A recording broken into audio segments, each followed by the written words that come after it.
Hi, welcome to this week's edition of the Blues Talk. We're going to John, Dave and myself. We're going to look back over our Pro 14 victory last weekend and of course discuss all of the action from the season. So boys, 47,128 wet souls turned up at Celtic Park. Including you. Including me, yeah. Well done. First final I've missed that Leinster have been in. So yeah, well done for you getting there. It didn't seem like there was as many. You'll be Leinster surprised. souls. Yeah, but there was quite a few. Like, there was nowhere near the numbers that were That's Aries. at Sarries, obviously. But there was still a few. Like, even on my flight, I'd say the majority of my flight to Edinburgh was Leinster. And, like, milling around town, there was, I would say there was maybe 1,000. Maybe I'm a bit generous, but there was a good few there. 1,000 is not nothing, but it's it's not exactly huge either. No, it's not. But I think there was a bit of fatigue and Fatigue of the wallet. Oh, yeah, absolutely. Yeah. Two finals in 2 weeks overseas And semis. is expensive, and semis is expensive. So I mean, fair play to them, and as you said, I mean, 47,000. It does. I mean, Parkhead is a big stadium. Celtic Park's a big stadium, so for even 47,000, kind of not exactly rattle around in it, but it would certainly make a wobbling noise. That's true. I would anyway. So, like, it's quite phenomenal, like, isn't it? I just was looking at the stats. Like, it was our 6th Pro 14 title, 10th trophy since we won the Pro 14 in our Celtic League, as it was in 2008. We've been in 14 finals since, and we've contested 8 of the 10 Pro 14 finals. That's crazy, isn't it? Although we've lost four finals. We lost the first 3 in a row. Yeah. And then we lost one to Connacht. Yeah. So yeah, we've certainly done well we've got into all the finals. We've been such a consistent side in terms of. No, it's amazing, like, that they can balance that with, competing. Like, they've obviously been in 5 European Cup finals in those years. Do you know what I mean? So they're competing on both fronts, and we know how hard it is, obviously, to win the double. But the fact that they were able to compete at that level. Well, the fact that you're in with a shout. I mean, we were obviously in 2009. There was no. We didn't do it. There was no final. No. But we were in the final in 2010. We got to the semi-final in Europe. We're in the final in 2011. Got to the final in Europe. We're in the final in 2012. We're in the final in Europe. We're in the final in 2013. We're in the Amlin final. In the Amlin final, and we were in the final in 2014. And we got to the 2015 quarter final. We got to Didn't the do semi 2015 in Europe. We got to the semi-final in Europe, and then we got to the semi-final in both the following year. No, 16 wasn't there against Edinburgh? Yeah, 16 or in Edinburgh against Connacht. Against Connacht, yeah. 17 we were in both semis. Both semis, sorry, yeah. So I mean, it's remarkable consistency. It's extraordinarily consistent, and it's a tribute to the players in the squad and the depth of that squad. We took the winners of the trophy to extra time in a semi-final away in their home country. And after that, our head coach was sacked because it was such a shit season. Now, in fairness, we came 5th in the league, which is scandalous.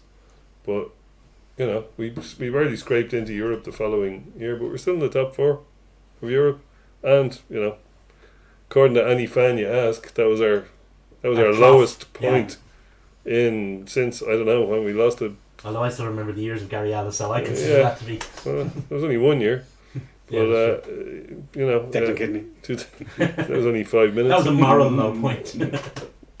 2006 semi-final against Munster and Lansdowne Road seems to be after the high of the Toulouse game, seems to be a fairly low point as well. But still in a European semi-final.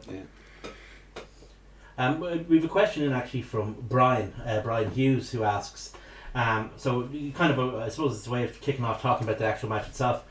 Despite the win, should we worry that we've been shaky in our memory of how to play finals rugby? From playing into Saracens' hands and gifting them back into the game, and not keeping our foot on Glasgow's neck by not taking points on a wet day. Are we missing Issa that much? Brackets hint, I am. I think there was a lot of criticism of how Leinster played in that final. Mainly, it must be said, with a Caledonian accent. Because Glasgow played this wonderful, as Eddie O'Sullivan calls it, it's a basketball term, run and gun rugby. But run and gun rugby doesn't win finals. If you're not allowed run and you're not allowed gun, then you're not going to win. And Glasgow, on a wet day, it on a never wet day, wins where finals. Glasgow are at probably in that team's development, they haven't gotten to the point that we had to get to. Because remember when we were there and we were under David Knox, we were running everything and blah. You have to learn how to win ugly. Mm. And, Oh, yeah. and finals, there's no bonus points in finals. Yeah, And there's no absolutely. points for style. So But How like, we- how but, we- so sorry. go on, sorry. what we actually remembered against Glasgow is okay, we didn't take the points that time, but we did remember how to win. Yeah, Um, it kind of caught me. So somebody said it to me. Actually, my wife said it to me. You know, why don't they take the points there? And I'm thinking, well, you know, right points ahead. We have the cushion anyway, Yeah. and you know, sure, might as well go for it and put them out of it. But then afterwards, I thought after they scored the try, especially, I thought to myself, hold on a minute, if we'd have taken those points now, they'd need a try to win the game, and they only need they needed a kick to get it into extra time, I think, didn't they? At that stage. So It's one of these things that only becomes accurate in retrospect. yeah, If Leinster get points out of that, then it's absolutely. the right call. But I remember sitting in the stadium and turning to the lad beside me and saying, "Why aren't we taking our points?" yeah. I would have taken the points Because myself, yeah. you there's no bonus points on offer, exactly as you said, and Well, the thing that didn't dawn on me was the fact. Sorry for interrupting you. The thing that didn't dawn on me was the fact that they would have had to have 2 tries to win the game if we'd have taken those points. I agree, but like just once you get into the 22, take your points, take what's on offer. And get the hell out of Dodge. I know like what people say, oh, put them to the sword and all that. I perfectly understand that, but just when you have a guy down, when they have a guy down, make them suffer. You know, Yeah. take your points when they're Yeah, there on offer, because the chances will reappear. Yeah. You know what I mean? And like it was a terrible, terrible day. So It there was was. going to be mistakes. Like I'm not sure if it came across on the television how How wet. wet it really it was. didn't come down.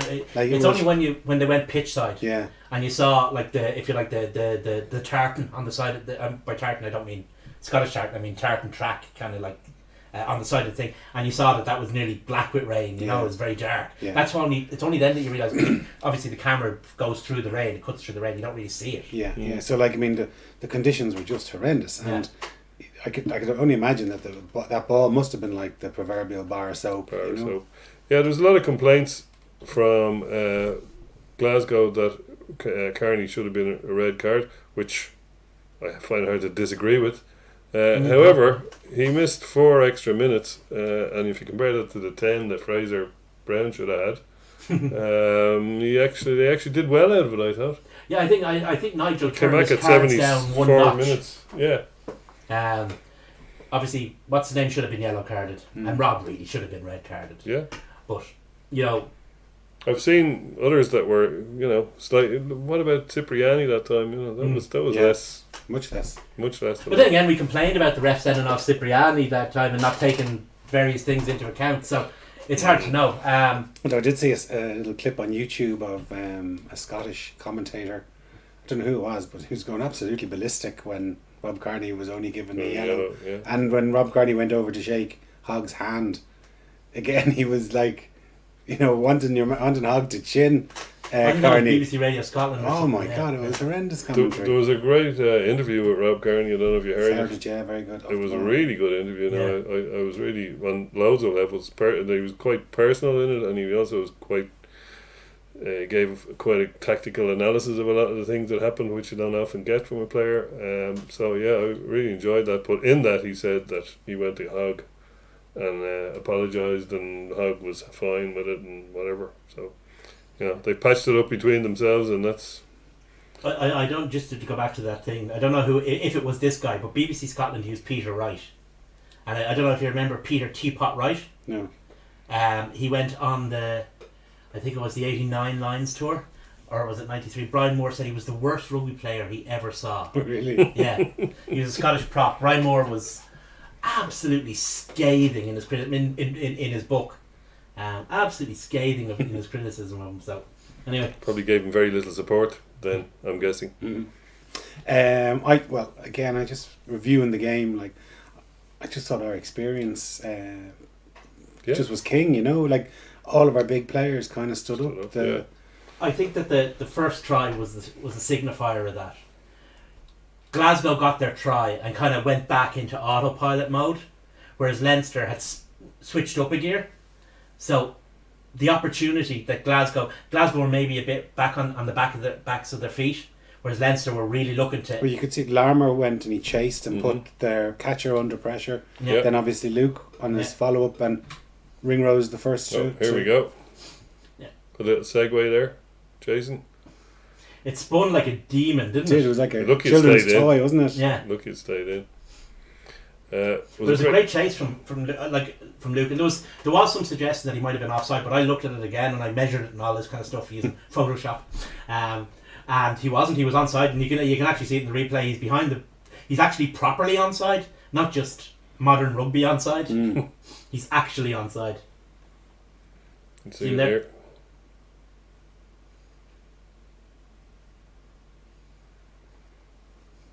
But Excellent. his last game you kind of have to feel sorry for Hoggy. His last game for Glasgow. He gets charged down and smacked in the head. And smacked in the head. He did not have a good day. No. I think that's what, say, the fellow again, the Scottish lad that was beside me was more grieved about, was that their best player, or their biggest name player, I'm sure he was the best player on the pitch for them, but wasn't allowed to play for the final 15 minutes, you know, rather than Rob Kearney staying or coming back on for 4 extra minutes. Yeah, I've some sympathy with him on that. It reminds me of the Dave Kearney taken out by your man in Wasps, Ashley Johnson, and Johnson got 10 minutes, but Dave Kearney got 75. Exactly. And then an injured period, and so we were without our starting winger. Okay, we had a replacement, but we had to use a replacement after 5 minutes, and we didn't have him on the pitch. So I feel some sympathy for them on that, because Huggy is he's a super player. A class. Sport can be. It's like his fourth cousin, George Best. Sport can be a bit of a two-faced bitch. It can either be incredibly redemptive, in that people, they make that redemption story we often see in sport, but can also be incredibly cruel. And that was very cruel on Stuart Hogg, a guy who's been a great player for Glasgow. So it's a pity that Scottish teams can't hold on to, their star player, that you could build a team around, or almost what the Americans might call a franchise player. Because Glasgow are on. Again, it was very interesting talking to some Scottish rugby supporters the other day.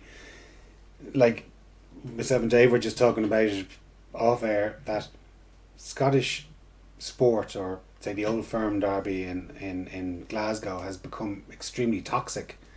And this, nearly everyone I was talking to was saying that it has been getting worse, progressively worse over a number of years. Well, and was bad enough to start with. Exactly, yeah. But as a result, that's kind of one of the contributing factors that's, say, Glasgow rugby is starting to grow, because people just want to turn their back on it. They don't like going to an environment every week that potentially to get bottled, or certainly the hatred that's filled in the stadium. Glasgow rugby would have. I remember actually Belfast. Was it Belfast Titans, the ice hockey club, played on this as well. There was a safe space. It was a safe space to bring a family to see a sport, see sports, and obviously with Glasgow being top level sport, but then this is 2 franchise players, for want of a better phrase, that they've lost in Finn Russell and Stuart Hogg. Although they did get, Stuart Hogg has been there quite a while. He has, but he's just hitting. It's like us. Would have been like us losing Drico at 29 or 30. Yeah, and when we were moving, say, from Donnybrook in, when crowds started to come and embrace Leinster from the 7,000 Donnybrook Stadium to 18 or 19,000 in the RDS. Yeah, no, I agree. And maybe it's something the SRU should look at. Maybe that if they are going to lose their franchise, maybe open the purse strings. I know we're talking about Scots here. Yeah. But it's okay. My family are from Cavan, so I'm allowed to talk about this, about Titans. But maybe open the purse strings and sign a real marquee player to keep that momentum going. That would put bums on seats again. Maybe, I don't know. But just to go back to the final, I thought Leinster, apart from that period where they didn't take the points, I thought Leinster squeezed Glasgow. It was almost like the final 2 weeks previous, only in reverse.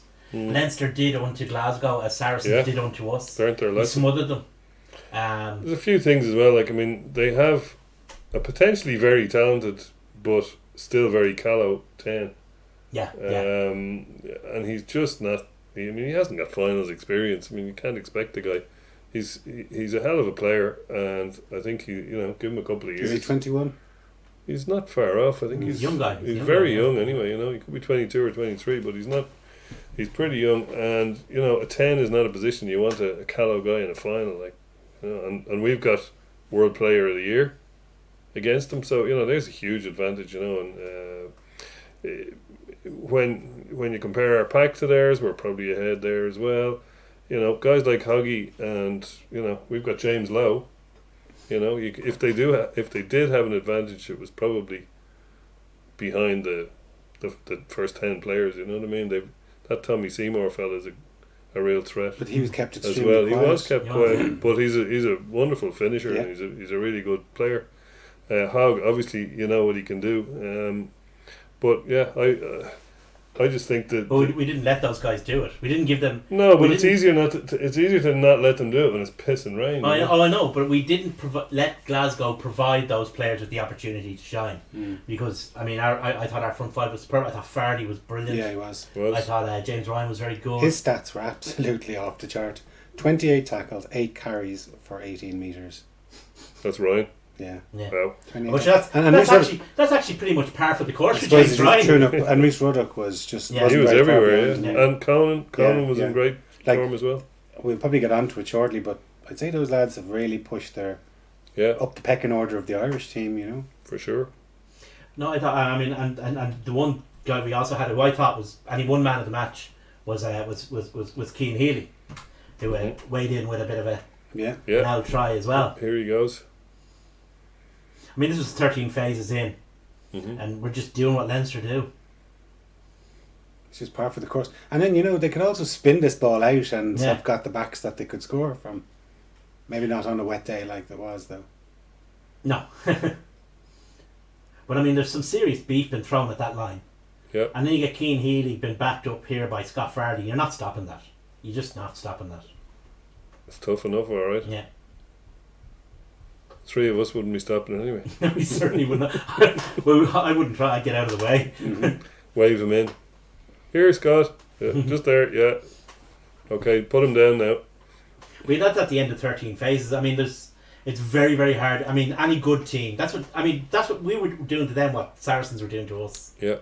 They just. That's what Mako Vinipola did under the sticks as well, isn't it? Just wear him down and wear him down and wear him down.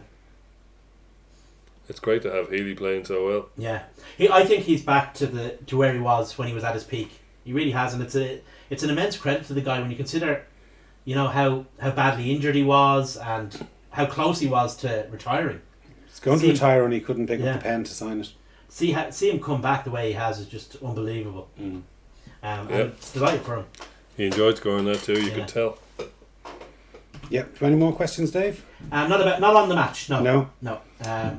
Well, just as you mentioned, but I thought our defence, even when every team has ebbs and flows within it themselves, but I just thought our scramble defence was fantastic. There was a couple of tackles. Luke McGrath again he punches very well above his weight. One of the hardest hits, but Henshaw made some fantastic cover tackle. Well, it really was all shoulders to the pump sort of thing. Literally shoulders. Yeah. Ironically, the more, if you like, elegant of our backs in terms of was Gary Ringrose. He's been having a bit of an off. Yeah. By his own ridiculously high that's standards. What I mean. Yeah, he's dropped maybe 1 or 2% from what he would consider. Would you be concerned that there doesn't seem to be a whole lot of creativity between the two of them? Henshaw and Ringrose. They lost a bit of spark between them? No, I wouldn't think so. You have to remember the last couple of times we've seen them play has been finals rugby. There wasn't too many problems against Toulouse, for example. That's true. And the great thing about Gary Ringrose is, for all his elegance, he's a warrior as well. When shoulders need to be put to the wheel, he'll do that. He's not. You see, some guys who be similar players to him don't want to do that dirty work. He loves that. He really, really does. Yeah. So even, and the great thing is, like, even when he is dropping off 1 or 2% in terms of, you know, the creativity or his line breaks or whatever, you still get a basic level of effort from him. Of course. You get honesty of effort, as Johnny Giles would say. Yeah, of course. But like he's like Luke McGrath in that he can hit well above what his weight is. You know, he has the technique. Like Issa used to, you know, he's a good cut fella in two with a tackle, all down to timing. Yeah. That was basically what it is, you know, and it's a skill you can learn if you put enough effort into it. Like Issa was a strong guy for his size anyway, but add to that the timing and the tackle. If you can just hit a guy with the right part of your body in the right part of his body at the right time and his momentum is, you cripple him, you know. Yeah. Lots of fellas. Your man, the chiropractor, wasn't a particularly big. Brian Lima wasn't a particularly big guy. I mean, he was big enough, but he could cut fellas in two. Just again, timing. So yeah, I think Ringrose has a bit of that. You know, whereas big guys are not lazy is the wrong word, but they rely on their strength for obvious reasons because they have it. You know, it's like the little guys who are always the tough fighters or whatever because they've had to defend themselves, whereas the big guys, everybody looks at them and goes, Bonaparte syndrome. yeah, you know, guys who've had to fight harder, or guys who come up against a bigger player and realise they have to discover something to be able to compete with them, you know, whereas big guys just don't have that. They just, you know, they're used to running over people, you know, usually, and it's a lot of them get found out when it comes to, because they don't study things like tackle height and timing and all that kind of stuff. It's interesting. A lot of guys after the match were giving credit to Hugh Hogan, who's the collision course coach, for want of a better phrase, who's I saw Ross Maloney going about him. Spent a lot of time with the squad about how they physically engage with the opposition, and it seems to have made a big difference. There's a lot of work going on there, like footwork as well. We've been remarking on that all season about how you take contact, what angle you hit fellas. A lot of technical science gone into that, and you can see it on the field. You look at Keane Healy and Jack Conan in particular, two great exponents of that. They never ever take a tackle on the tackler's terms. They always take it on their terms.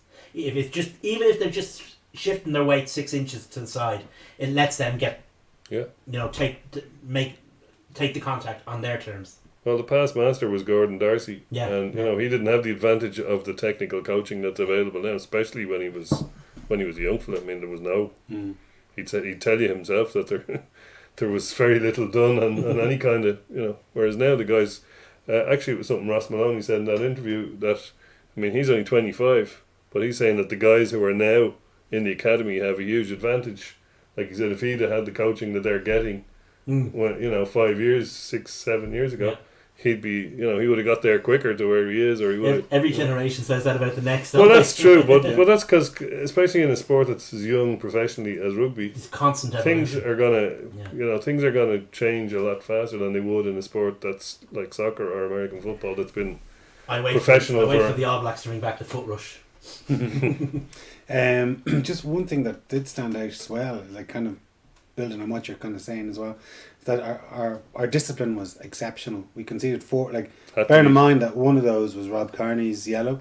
We only conceded 3 other penalties in the entire game, and again, like, just with the conditions that fellas were staying on their feet and not straying offside, you know, particularly with quite an attritional game that the ball's not going to go too wide, so it's going to be quite a lot of rucks and so forth. Well, as Dave said, Nigel was in his laissez-faire. He had his cards turned down a notch. I think he had his general. He's always like, they conceded 7 though, you know. Now maybe they're under a bit more pressure. In fairness, the two teams who aren't really, they wouldn't be considered, for want of a better phrase, dirty or relentless fouling teams. They're teams that but it's more that it's not that you're doing it on purpose, but that you're being caught offside. You know what I mean? Like, it's these penalties. Maybe they're very Glick teams then. But there's the thing, I mean, if you're playing Glasgow are hard enough to stop when they're in their own 22. You don't want to be giving away cheap penalties where you're trying to stop them in your half. You know, they're very, and that's one thing, like, watching Glasgow at the end of that match, trying to break out of the 22, that's another very reminiscent of us trying to break out against Saracens. Exactly, Very reminiscent. Exactly what I was thinking. Yeah. Yeah, and I suppose it was, and I heard an interview I think with Sexton, and he was talking about Larmer, who mightn't have had his best game, let's say, against Sarries, or you know what I mean, like he might have made a couple of mistakes. Wasn't But- his weather?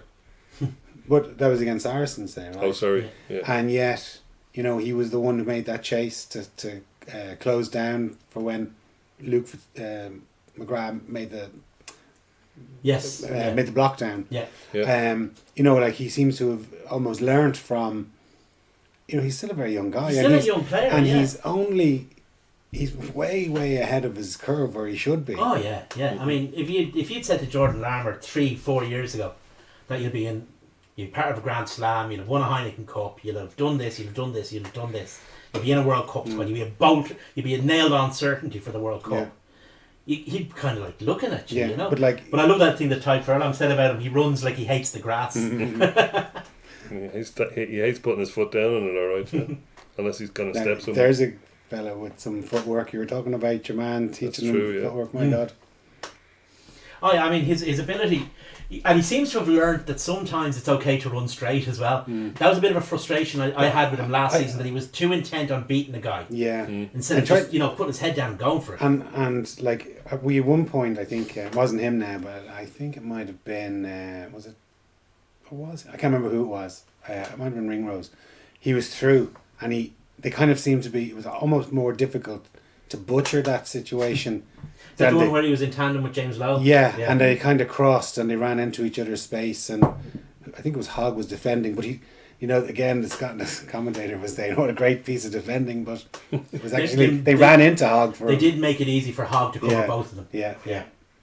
but you know, we should really have scored there, and we were kind of fortunate that I think Glasgow perhaps weren't as ruthless No. and streetwise Yeah, that's that it. they I mean, could capitalise. We've spoken about all the finals that we've been in, like, and how there's that builds up an institutional knowledge that Glasgow just don't have yet. No, Yet. but like I was thinking that match reminded me quite a lot of the match in Bilbao, the conditions anyway. Yeah. Yeah. And just the little bit of experience from the majority of your players been internationals who've been on big stages in that game. You know, when particularly when Racing, remember Racing, they went up the blind side. Was it who was it? Teddy Thomas was it? Went up the blind side into an alley, and Conan came across and covered That's him. right. Yeah. Yeah. Then was got taken into touch. Touch, Yeah. Yeah. And I just thought, you know, similar things were kind of happening in the match on Saturday, that our big stars, all of the wealth of institutional knowledge and the 50 Irish caps here or the 30 Australian caps there, all contributed to, you know, the entire team having just that little bit of experience that ultimately they were better than the Glasgow on the day. Yeah, Yeah. that's it. I mean, and it has to be said, I mean, credit has to go to Glasgow for the rugby they played this year. I mean, they've been probably the best brilliant. team to watch, certainly Yeah. in the Northern Hemisphere. Wonderful team to watch. Hello, Dave Rennie. You would kind of feel sorry for him in a way. But like they've come up against Saracens, was it 3 times? Yeah, Yeah. Saracens 3 times and ourselves twice. But like, let's call it, you know, I'd almost discount that match in the RDS. Yeah, probably. Insofar as we'd already qualified. It was a dead rubber for us anyway. Yeah. Yeah. Now, obviously not for them, but for It us it wasn't. was. No, they needed to get up ahead of Munster at that For stage. us Yeah, it was. but for us, though. Yeah. So like in those big crucial matches, they've lost 4. You know, like they've lost those 4 matches. Like I just did a quick stat on our season. Mm-hmm. Like we won 77% of our games. We lost 7 and won 24 and drew 1 out of 32 games in total. But we got to 2 finals. Mhm. Do you know what I mean? So we were winning the games that mattered. Yeah. And if you take Glasgow, they had a better record ultimately than we did in their side of the conference. Mhm. But they lost when it mattered against Sarries in a quarter final, and they lost in a home, more or less a home final for them in the league. Yeah. Did they score more than 100 tries? I don't know. I think they scored a lot of tries. Because we scored 99, I believe. in the Scored league. 99 in the league, 33 in Europe. Give us grand total 132 132. tries all season, yeah. That's pretty. It's killing my hard drive. And we scored 974 points in total. That's We're not just bad. pure animals. Yeah. One guy that, unfortunately, when we recorded this last week, we were hoping that he might have made the bench or even started, but Sean O'Brien has played his last game for Leinster. Yeah. He fantastic servant for us over the last 10 or 11 years, and unfortunately now we heard that he's out of the World Cup as well. He's got a hip operation. It's the hip. That was the hip. His previous problem was with the hip as well. I was just thinking back over the weekend, over the first time we saw him play. Do you remember that? Yes. Yeah. Leinster A versus Ireland Ireland under 20s. 20s, and the ref asked him to take it down a notch because they were only kids. And so was he. But he was on the team the year previous. He's been a superb player. He's been a marquee player. He's been a vanguard player in Leinster's successful campaign to shed the D4 image 100%. and Yeah. to take Leinster rugby out of, whether accurately or inaccurately, what was presumed to be the enclave that Leinster rugby was perceived to exist in. And he brought, and we've Tadhg Furlong now, and lots of other guys coming through. But he was the main vanguard on that beachhead. Yeah, and I'll never forget it actually.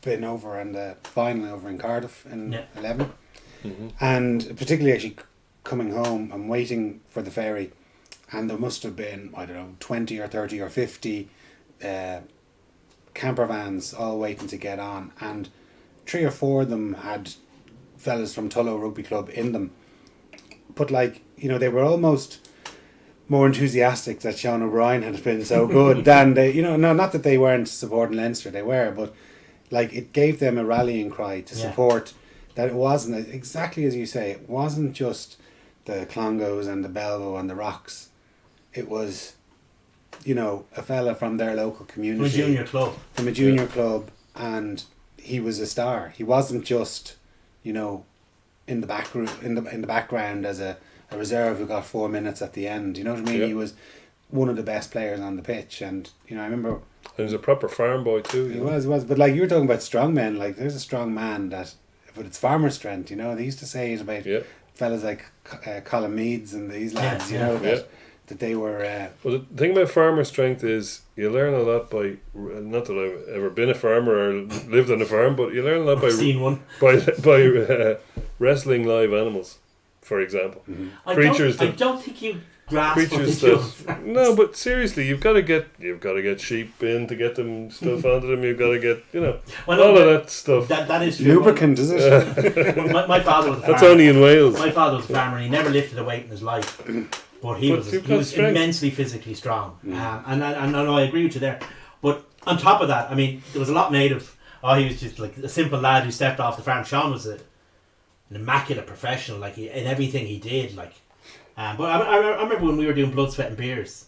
Do you remember that, Jay? He was always really available to us. Yeah. Like when we were looking to talk to a player, Sean would make himself. But he wasn't maybe because he this- was scared of Miriam. No, he wasn't the star then. No, what I mean? he wasn't. No. Now, I don't think he would have changed too much that he was, I'm too big to talk No, to but you. they're, No, my no, feeling but they're he all wasn't, media. no. And I don't blame them either. 10, 15 years ago, you go into a bar and what had happened in there would stay in there. Now you go into a bar and people have mobile phone cameras. People have, it's stuff finds its way into social media so easily. Yeah. You can't, say boo these days. So I wouldn't blame players for you not don't even have talking. to say boo because people will say you said boo anyway. Anyway, So it's moving swiftly along. he's been an immense player for Leinster. He's been an immense player for Ireland. Immense player for the Lions. Mm-hmm. Somebody said today that they don't know how that he did it, but how he dragged himself back to his absolute best for 2017, which he did. Yeah, He was always a player that New Zealand feared. yeah, So he was. that's true. New Zealand always feared Sean O'Brien when they maybe didn't fear other players. They feared him because he combined that. Let's not forget he was a very good rugby player. Oh yeah. along with that pure brute strength Yeah. and unquenchable will. I remember going up to Ravenhill for a game, and he was absolutely magnificent up I remember there. that. Played number 8. Played number 8, and just he was just his lines of running and the timing of his runs from depth, like they just couldn't get a hand on him. And oh god, he was just fantastic. People went on about that for so many years about Sean O'Brien should play 8. That bloody Jamie Heaslett fella's rubbish. What Yeah, he wasn't bad actually. In fairness, that Jamie Heaslett fella. that Jamie Heaslett fella was a god. But But I mean, I think Joe Schmidt had the right idea with Sean O'Brien for Leinster, where he started him at 7, moved him to 6 late in the game. That was some of our best Yeah. days in 11 and 12, and some of Sean's best days. Yeah, when we had Where him, that Geno, trick- and Kevin McLaughlin, McLaughlin in yeah. the back row. And they as take 6 and McLaughlin 7. off, Yeah, and move they just Sean moved him across. across one. and Yeah. Jennings would come on and do the dirty work. Yeah. That was a great. no, but he was a fantastic player, and I hope he has a few more years left in him in London Well, Irish. I hope because myself and Miriam and her folks are planning on going over to catch a game in the Mad Stad Very good. Well, they'll be in Brentford Brentford next the year I think. after. Yeah. year after. Yeah. Yeah. Yeah. Another bit of news that we kind of touched on last week, but it was quite ambiguous that whether Rob Kearney was going to be, but he's Yeah. obviously been confirmed now that he's staying on for that one extra year. Yeah. That interview that you referred to he was on Off the Ball talking to I think Joe Malloy. But he was quite candid about it, and he said he wanted Good. 2 years and he wanted to finish his career here. And Well, maybe you'll get another year next year if you he never plays know. well. Exactly, You yeah. never know. Maybe somebody Like- will work out who his agent is. I thought His dad. I thought It's so. not actually. It is. It's not. Stephen Q from Lineup. Well, no, his dad was the one who negotiates the contract. Okay. Okay. Well, Because- he I did know. say in an interview that And actually, Newsa Ford said, "Who's Yeah. your man?" Yeah. It I mean, he only represents 14 players in the. I Irish know, squad. but it's Why would he actually know? it is Rob Kearney and his father who he said normally it was his dad that used to negotiate the Yeah. contracts. Mm. However, this time he sat in on the meetings. I also thought a very good part of that interview was where he said, people are worried about going on too long, playing past their best. He Mm. said, I'm not worried about that. If I'd rather go that way than miss out on a year's playing, or I think it kind of alludes to what Gervin Dempsey did in his last year, because he spent a lot of time backing up. Now there's a guy who's all class and was a absolutely phenomenal fullback, and probably knew the nuts and bolts of fullback play better than most people, but he was happy to kind of just do what he did for the team, and a lot of the time in his last year he was kind of in a supporting cast, or he was on the bench, or he was Yeah. and he wasn't afraid to. He didn't have. I think there's a little bit of vanity in that. I want to go out at the top because it's all about you. Then A sport can be both It's cruel, all about the team cruel then. and forgiving when you get to a certain stage in your career. Because if you're not doing it, you get dropped straight away. It doesn't matter who you are. That's true. So that's cruel. But the other side of that is it's forgiving because it means that the supporters don't get to see you in your frailty. So there's swings and roundabouts. That we actually had a question in from Alex Clark on this subject, and if I can open my phone, I'll tell you what it was. Alex says, "Is Rob Kay worth a central contract given his age, and he's now in the bracket of receiving 1 year contracts?" Well, funny enough, he hasn't actually got a 1 year contract. He's got a 9-month contract, which will take him through the end of the season. Well, it's just that his Yeah, I know original it's guy very went well up to over, but the it's World not- There's a Cup. very Yeah. simple. Yeah. There's a very simple answer to that question. Who's the starting fullback for Ireland? Yeah, it's Rob Kearney. Yeah. No, Oh, but, I agree. but let's say he retired after the World Cup. Went to France. if he Who's the gets- starting fullback for Ireland? Yeah. If he gets The to fact the that end you of the can't season answer that and question. he's still playing well, give him another contract. Absolutely. It's up to him, though. You know what I mean? Like, it's Oh, up to it him is, to yeah. like. There's Keep no his there's no standards up. divine right that he should be given a contract. If he's playing Of well course at the not. moment, so he's got a I can understand he's 33. So if he doesn't get a 4-year deal, you can't expect him to get that, man. A long deal, right?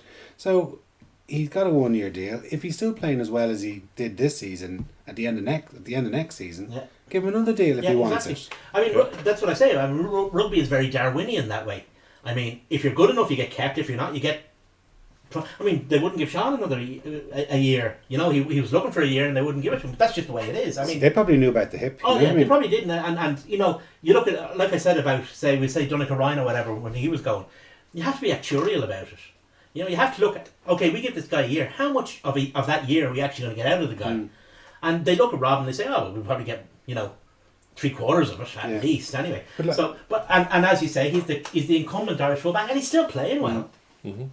So Yeah, no, fair play to him. Like that he he put his cards on the table and told him what he wanted. Yeah. And he wanted, I'm sure if he wanted to be completely mercenary about it, he could said, I'll take any fucking deal that's on offer. You know what I mean? And go and play in Sale and maybe get a big paycheck. You know what I mean? And I was actually going to say, the next sentence I was going to be out of my mouth was, I'm sure he'd have no problems getting a 3-year contract with one of those stupid clubs like Sale. Who seem to throw them around. But you know what I mean? He could have, and he just play there and go through the motions. But he's got integrity. He wants to play for Ireland. Like on his interview, he said, "I've got 90 odd caps. I would like to hit 100 caps.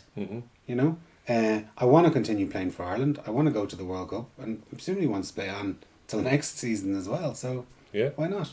Again, we're talking about kind of a franchise players, and it seems to be kind of the term of the thing. I mean, if you like, the new Leinster that started, we'll say, the new Leinster started when Cheika came in, and Rob Kearney was one of the guys, if you remember, that Cheika pulled out of the academy, along with Jamie Heaslip and one or two others, to play in his first. Just before that, the year before to play in his first game. He went into in Naas. a guy called Brad. What's his name? Brad Adams? Brad Harrington, who was the academy manager at the time. And he said, who are the 4 best players? Who are the 4 best kids in the academy? Yeah. And he was given these names, and he brought them down.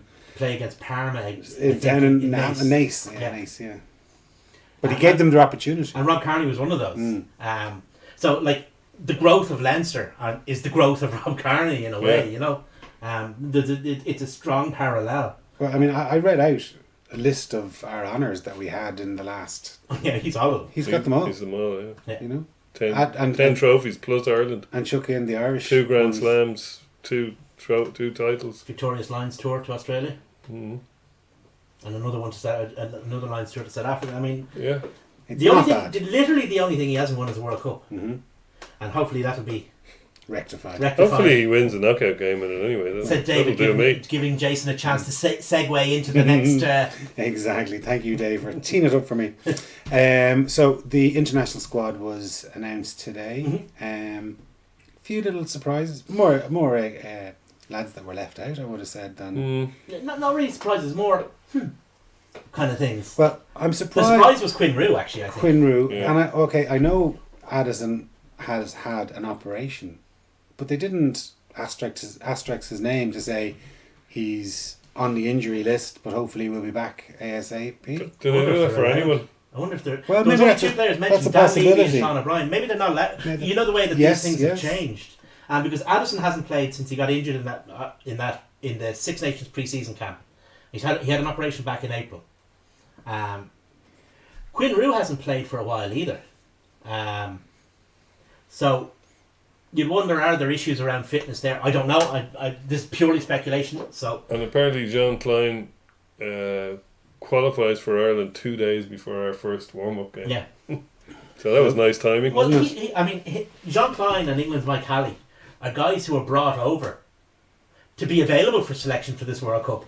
So the fact that they're in the squad shows the system is working. But does Mike Halley, on some of his performances, England's Mike Halley, on some of his performances this season, does he warrant? Possibly not, but you can see him. I can't see him making the full. I mean, we're talking about what is it, a 41 man squad. On his performances this season, on the bulk of his performances this season, yes, he does warrant being in that squad. Okay, I'm just more thinking of his match against Sarries now. Maybe. Yeah, no, he was fair enough. But he was poor in that, and he was. I don't think he was particularly good against us either. But over the course of the season, is he one of the 41 best rugby players in Ireland? Possibly.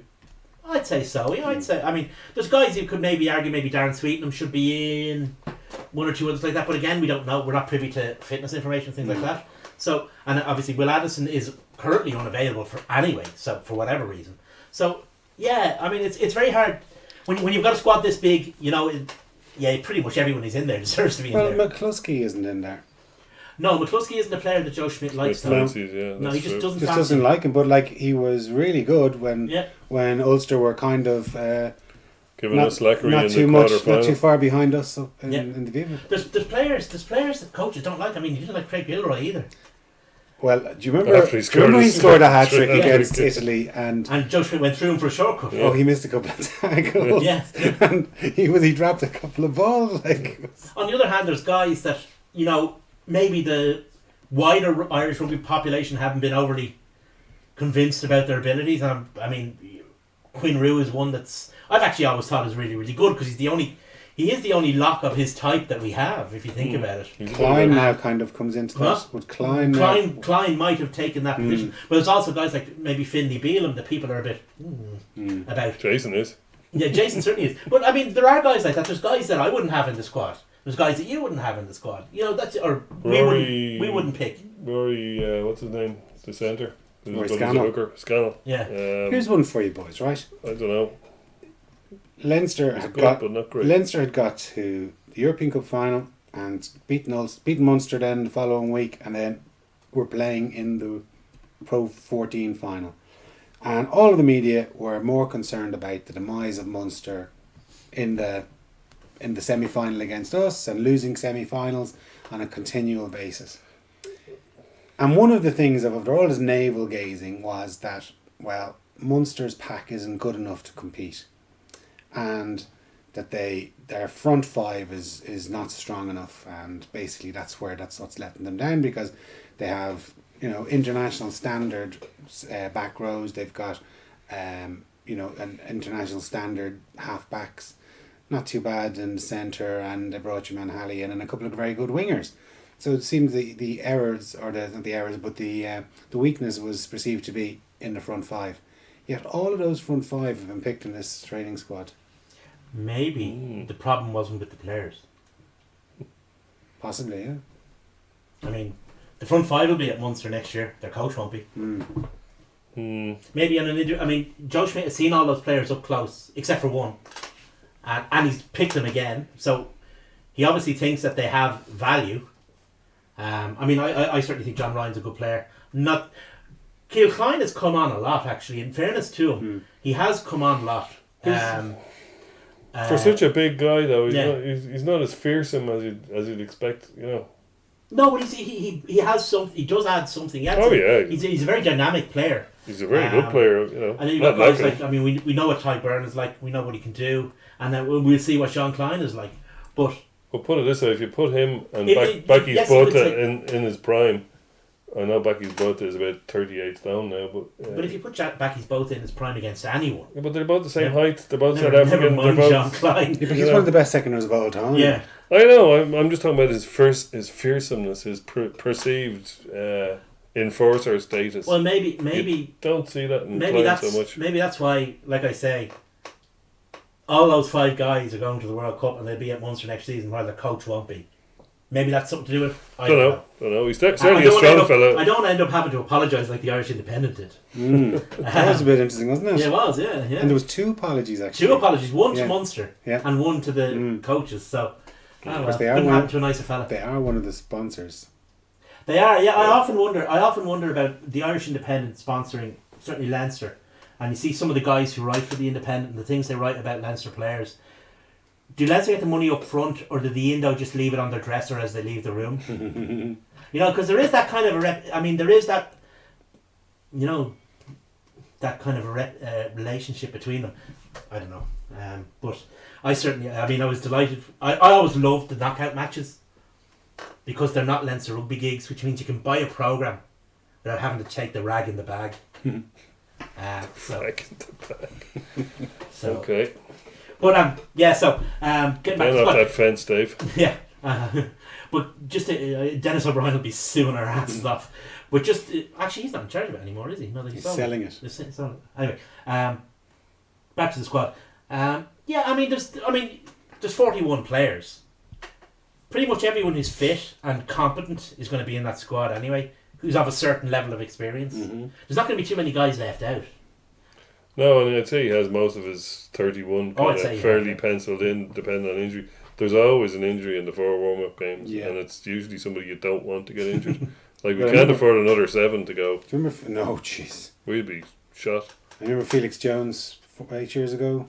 Jordan Murphy in 03. David Wallace in 11, that was horrendous. a career-ending injury in the warm-up game. So there's always something to upset the apple cart for the coach or the apple tart. So with smoke and daggers. It's very it's always a very fine line to be, and we saw it in the last World Cup actually, because a lot of guys who maybe should have been better were actually quite poor in those warm-up games, and you didn't know, was it because are they out of form, or are they just shitting themselves that they'll get injured? They don't want to. I mean, they've seen, a lot of them would have seen what happened to David Wallace and to other guys. Yeah. So I remember I went to the Ireland played Wales in one of the warm-up matches, and I remember where I was sitting looking across, and we were defending, and thinking, this is brilliant, we're giving nothing away. We're defending like there's not one player outside the posts on the far side of the pitch, and then we continue to play like that. And I was talking with somebody there a couple of days ago, and he was saying, but maybe that's just Joe Schmidt's way. Like it's process driven, and it's you know what I mean. It must be very difficult to say, what we're going to do. You know that plan that we've been practicing for the last 51 weeks? we're not going to do that. We're not going to do it this week. Yeah. So it must be very difficult for him to do something like that. I'd say it's very, very hard, but I mean, the thing is, with these things, you can't, you make yourself a hostage to fortune, you know, that kind of way. If you go in soft, you get hurt. If you go in too hard, you get hurt. Yeah. What you going to do? Get it just right. Get it just right, yeah. Well, I mean, boys, as it's our last episode of the season, It's our half Satan episode, Jason. 333rd. 333. That's a veritable forest of trees. I was going to ask you, lads, Yeah. for just a few memories of the season. So, who? Leinster or Ireland? Well, Yes. either. Yeah. But I was going to say, like, well, who's your best player? Who's your outstanding player of the year for us? So many. Leinster. So many. Outstanding player over the whole season. Can't give it to Josh van der Fleer because he wasn't there for the whole season, but he's been outstanding in the last two games. Lots of guys have been outstanding in periods, but for the whole season, it's going to be Scott Fardy. He's been Scott excellent. Fardy or James Lowe? With James Lowe, I just think our team So goes you're to a going to use different the level. word box office again, Jason, No, I I'm can not going to tell. use it. I'm not going to use it. He's a marquee player. But he operates box on a office. different level, and I think that our team operates. We're very different when he's on it, because he just wants the ball and he demands the ball, and I just think we are so difficult to defend against when he's got the ball. Yeah, he adds a random element into a team that can somehow be. Sometimes, Leinster are very hard to stop, but sometimes they can be predictable. I mean, Well, they're just relentless. yeah, They go, it's go, relentless. go, go, And go. but sometimes it can be. It's hard to stop, but you know what they're going to do. You just can't stop it. You don't know what James Lowe's going to do, and I like that about him. And his And when you do, attitude, he can't stop it. yeah, his attitude is just brilliant as well. Like, he gets involved in everything, whether it's rucks, the whole lot. I mean, he's been a great addition to Leinster, I think. And that's, leaving out James Ryan, who... Absolutely, yeah. But I'm still Where going did with he Scott Fardy. Where did he put a foot wrong anywhere, James Ryan? Like, he's a machine.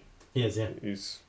But he's just got Whatever this production level line- of performance Yeah, that never drops. never drops. It's just continually up there. Like he gives, 9s, 9.5s every Yeah. week. Every single week. You were reading out his stats there from the game against Glasgow. And I was kind of half joking, but I kind of half wasn't. That those kind of top of the table stats from James Ryan are actually pretty much, he's created that as the norm, Yeah. Yeah. The day he doesn't do that is the day you go, James Ryan's a bit shit, isn't he? He only He made, only made 20 30 tackles. tackles. Yeah. So, I don't know. Yeah. He's a phenomenon. And the great thing about him is he's got so many years left if he can stay healthy. Yeah, yeah. That's the thing, though, isn't it? Yeah. You just have to. Well, the younger you start, the younger you Actually, finish generally. That was interesting that Rob Carney mentioned actually about that one of the reasons why he probably didn't take a foreign club was he's obviously getting Wear older. and tear, yeah. Yeah, wear and tear. And he says, like, playing week in, week out, I don't think my body will be up to it. Which was quite interesting to hear them actually Well, verbalise it. Do you know who I'm always looking at on that score is George North, a guy who's playing international rugby. He's got a phenomenal amount of caps at international level. He's only about 26, right? He's Yeah, quite young. I remember you said that to me last year. He was only 25, and I said, "What?" Yeah. So He it's made his because debut at he 17. was 17, and it's going to be hard to see him. Not, Like- not walking without a frame. Well, whatever about that, but to see him playing at the age, let's say Brian O'Driscoll was playing when he finished, you know, who also started pretty early. Yeah. But now, in fairness, rugby wasn't quite as attritional when he started. But I suppose swings and roundabouts, it was more attritional in certain ways and less in others. But the fitness wasn't there of players generally, so they couldn't get up off the ground and hit you as often as they do these days, you know. So yeah, it'll be interesting to see where guys like George North are when they get into their 30s. I can see a lot of them retiring at 30, you know. Actually, I heard From Alan starting, Quinlan yeah. the other day, and he was saying like Dennis Leamy's had a hip replacement. Yeah, You know, like he's only probably 40. Sean O'Brien's having a hip replacement of some sort, so he's only 30, 32. Yeah. So yeah, it's not, you know, when they're our age, Jason, they're going to be in some state. As a friend of mine used to say, wasn't in America last night, but it was in some state. Of course, the thing is, by the time they're our age, these young whippersnappers, they'll probably have invented robotics or something. Oh, so. who knows? Who knows?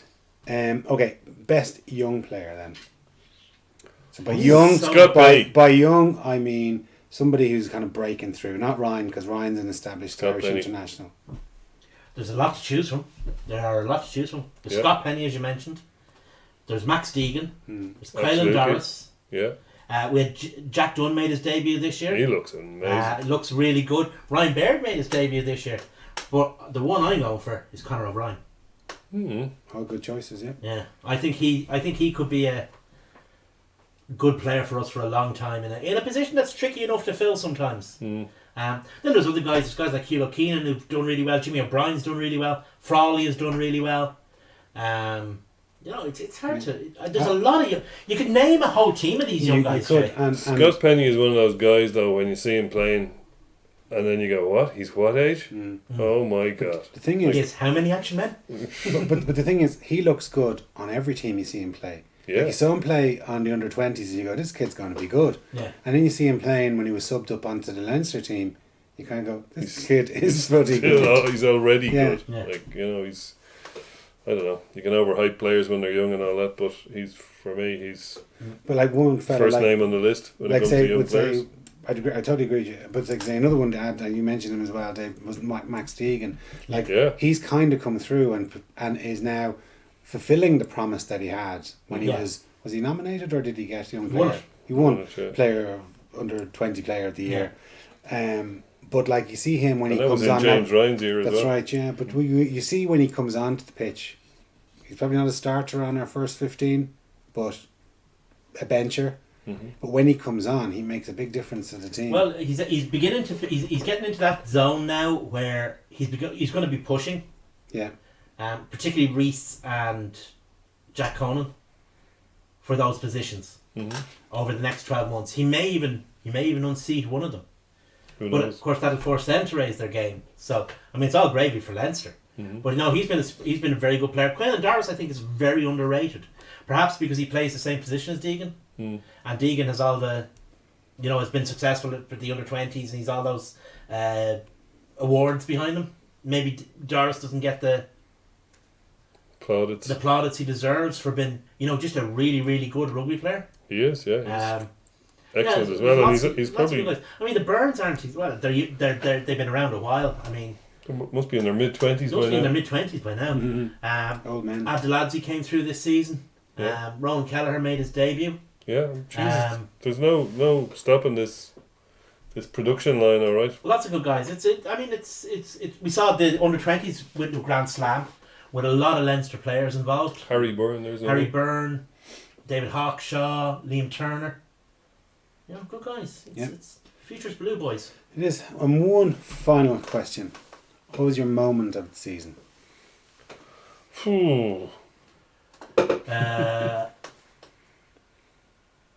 Meeting Barry Devlin. Nobody under 50 is going to know who that is, except you. They should do. Should you direct all those YouTube videos as well? Okay, fair enough. I think your point still stands. Yeah. What big moment of the season? It's a tough one now on the spot. I should I met have. Lenny Abramson as well. I actually met one of his kids. One of his kids was being babysat by somebody that we know, and I said, Is that Lenny Abrahamson's son? That mean he's Lenny Abraham's grandson? Never mind. Anyway. Does that get us out of having to choose a moment of the season? No. Oh, the moment of the season's dead easy. It's beating the All Blacks. Yeah, I mean, come on, like. that's You beat true. the fucking All Blacks. That's true. Leinster moment. Alright. There's so many. There's been a lot, actually. A lot of real highs. That you can't think of right now. No, but on there the are a spot. lot. On the spot. I think for me, Performance against Toulouse in the semi-final. Getting over the line against Ulster in the quarter-final. I mean, that was a hard game. True. Actually, both home games against Toulouse, I thought we were really good. I thought we set down a marker in their first European game of the season, absolutely walloping. Whatchamacallums? Wasps. Yeah. Beating Connacht in Galway in a really good performance. Yeah. Really good. In a ground that's always been tricky for us to go and get a win in. Mm-hmm. You know, against a good Connacht team. We never seem to get the team to do it. Yeah. Whatever way the fixture crops up, we never. Johnny Sexton's through the legs pass. That's good Yeah, things. that Lots was of good things. What's yours, Jay? So you've obviously thought about it before we came on air. I haven't really thought too much about it, but one thing that I just was actually the team getting to 4 finals in the last 2 seasons.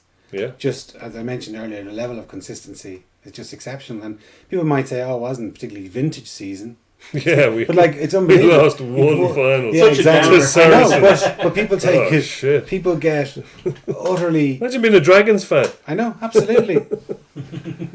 But I just think that like Jesus. that level of, you know, you lost against one of the best team, one of the best club sides that have won 3 of the last 4 Yeah.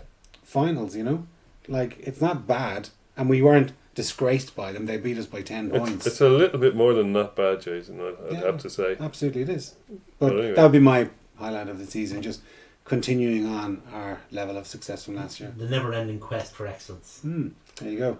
All right, boys. Before we go, can I just say that Mick Thompson is a big cuddly teddy bear of a man. Anything else you want to tell us? No, that'll do. Okay, good to know. All right, boys. As ever, thanks a million. It's been fun for the last 9 months, and thanks very much for watching over the last 9 seasons. Thank you.